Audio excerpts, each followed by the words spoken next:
నమస్తే అండి. మా క్యాప్సికంలో ఒకసారి చూడండి ఎన్ని కాయలు వచ్చాయో. మొత్తం 7 కాయలు ఉన్నాయి. చూడండి ఎంత చిన్న మొక్క. మొత్తం కిచెన్ వేస్ట్తోనేనండి. ఇదంతా కిచెన్ వేస్టే. అద్భుతం కదా, మహా అద్భుతం లాగా ఉంది నాకైతే. ఇంత చిన్న మొక్కకి హార్వెస్ట్ చేసేస్తున్నాను. కట్ చేస్తే మళ్ళీ వస్తాయి.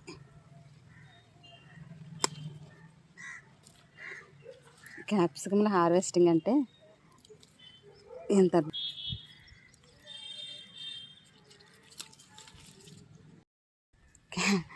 క్యాప్సికం ఇంత చిన్నగా చక్కగా కాస్తుంటే చూడండి ఎంత బాగున్నాయో.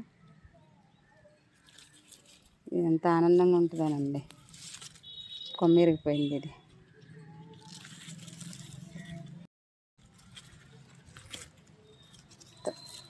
ఇన్ని వచ్చాయండి క్యాప్సికంలో.